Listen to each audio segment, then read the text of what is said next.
This is Beyond a Reasonable Doubt with your hosts, Mark Garrigus and Gary Smith. Welcome to our Sunday ritual at the altar of BARD. How are you, Gary? I'm good, Mark. How are you? Excellent. No shortage of topics. You know, when we left the big show with Adam, I was talking about, I think we taped that at around... It was around lunchtime, so let's pull the curtain back a little bit. So unusual for us, right? So usually we record, and then I go into my office, I edit, I drop it, it goes out pretty much within the hour or so of when we say mahalo. But in this particular case, my son had a commitment that I wanted to get back to Orange County for, so we recorded around lunchtime, around 12:45, and when we wrapped around 1:30, 1:45, I got in my car and I left. And it took me about 2 hours because it's that time of year and it was a Friday. And I got back to my house and I sat down at my computer to edit Reasonable Doubt.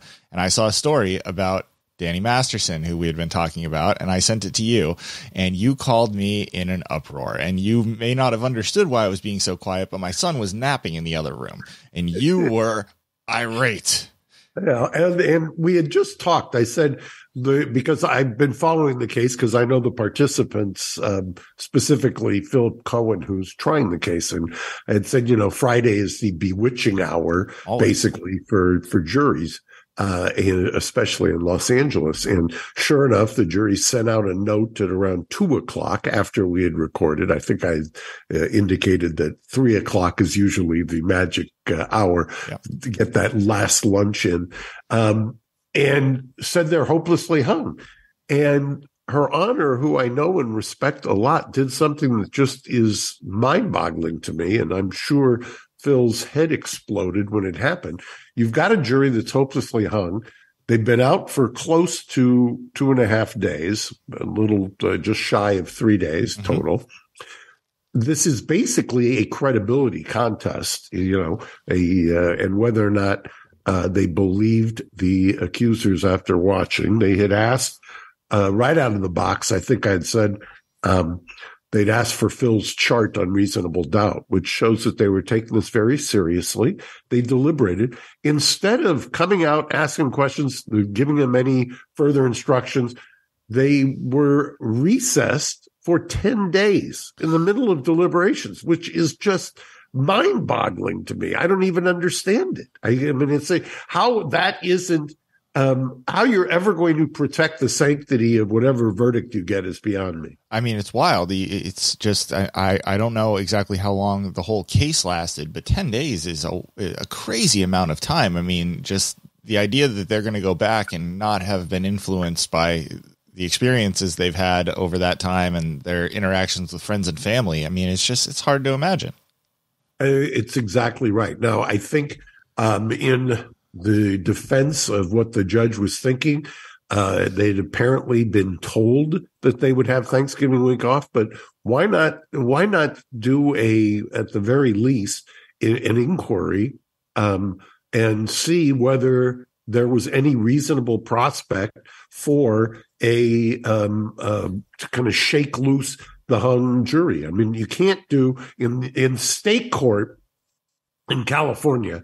There used to be a thing called the Allen charge, the dynamite charge, where a judge basically was ruled to be too coercive to read this to a jury. There's now a kind of an Allen light charge. It's just not quite dynamite. It's more of an M80 in your mailbox, but that it shouldn't do that either. And I just don't understand the idea of letting jurors go home. Thanksgiving is generally a communal time, and you're going to, first question out of your mouth when you're catching up with your relatives is, what have you been up to? Well, I've been sitting the Masterson jury. What do you think? I don't know. I mean, some people don't talk to their relatives or family members about business.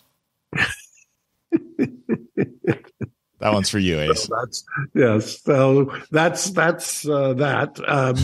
There's also, I just leave it there. There's no reason to go further. That was just a nod from my boss. If he happens to listen to this, I think that might make him chuckle. Oh, next up, I was just noticing there's a little bit of a In fact, Brett brought it to our attention this morning. You saw SBF, who has been out there tweeting up a storm and talking up a storm, and then apparently waiving privilege, if you believe what somebody reported. You have that up there, Gary? Yeah, I do. It's I'm going to pull up the tweet right now so that people can see it. As I said when Brett sent this to us, I definitely have a take here, and it's maybe I'm just lucky to have the benefit of not having experienced this, but I would sure hope that if I was ever in the kind of legal trouble that this gentleman is, I would not tell my defense attorney, presumably you, by the way, to go fuck himself. I would just take the advice of my lawyer, especially one who's sitting in their beautiful home, not in trouble. Like, I don't get it. It's wild. So it says here, for anyone who's just listening, on our phone call, SBF said his lawyer chewed him the fuck out for his apologetic tweets and told him to, quote, promise that you never say you fucked up again. And Sam allegedly told his lawyer to, quote, go fuck himself. The hubris, I guess, like I said, I'm very fortunate to have not been in this situation, but god damn, I mean, if I was in DUI trouble, I wouldn't tell my lawyer to go fuck himself, much less blowing several $1 billion of millions of people's money. I just he's going to get a lesson, I believe, and more than one.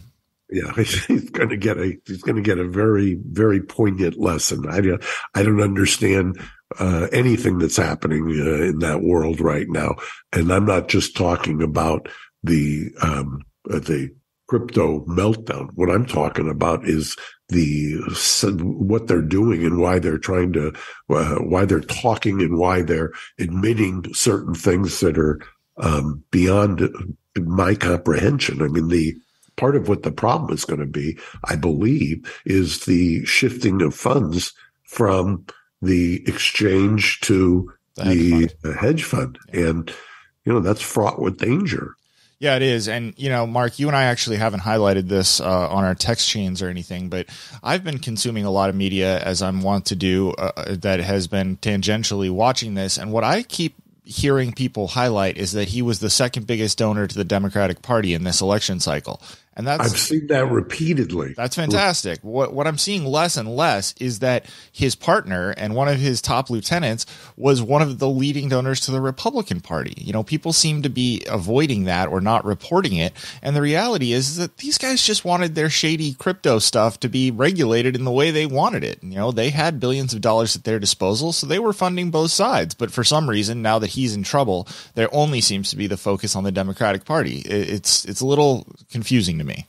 That's a very good point, and I think maybe that's called hedging your bets. Yeah. Literally. Yeah, I mean, beyond it's just whatever. It's a crazy one, and I think that you're right. I think he's going to get more than a few lessons here in the next few weeks. Yeah, he's going to find out a couple of truths very quickly. Yeah, absolutely. All right. A few more minutes left here. What else do you want to get into? I'm going to let you choose the last topic, since we have an embarrassment of riches today. And what's the there's the special counsel who was appointed. Obviously, it's been quite the talk. Our friend of the show, Karen Friedman Agnifilo, Karen has known him, and I watched a little bit of her podcast, and she has basically said a very serious prosecutor. She characterized him as a prosecutor's prosecutor. There's been a lot of chatter going back and forth. Does this delay something, a decision, a prosecutorial decision? And I notice that there are those who are arguing, yes, it does probably delay a decision. And it looks like the focus is on the Mar-a-Lago documents and the subsequent alleged obstruction. And those would be hard for me to imagine that this person, although he's got the authority, but that he would bring charges on the January 6th against the president. but stranger things have happened in the last couple of years. But if he's focused on the Mar-a-Lago aspect of this, I'm not so sure that there will be a delay. If this is somebody who, by all accounts, appears to be a skilled prosecutor, he's got war crimes experience on top of that, and it's not like you're going to find a situation where people who've been working on it are no longer going to be working on it. I would imagine he's just going to take whoever's there and with him from DOJ on loan, so to speak.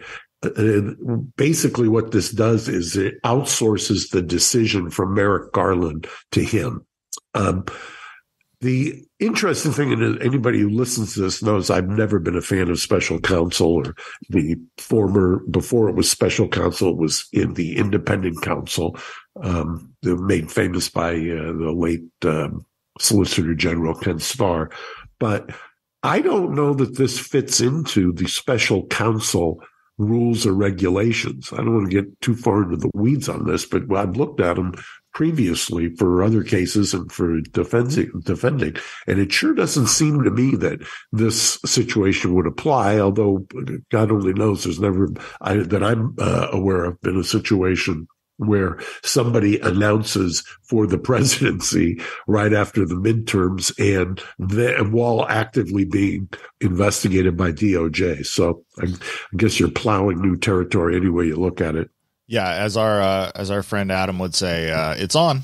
You know, it's certainly on. And you're of course referring to the special prosecutor Jack Smith, who was just appointed, special counsel rather, who was just appointed to investigate the Mar-a-Lago situation, which Adam is understandably obsessed with the news that came out right before he was announced that it's all about ego and not about money, and therefore Adam is vexed as to why we went here in the first place. But he's going to also, I would think, make the link. I'll predict we've got the big show coming early this week. Yep. I'm going to guess that Adam's response, because I've already seen it be articulated at least, is if this requires a special prosecutor counsel, then why doesn't the Hunter laptop situation require one, especially given the fact that the Republicans have already announced in the House that that's going to be job one, basically.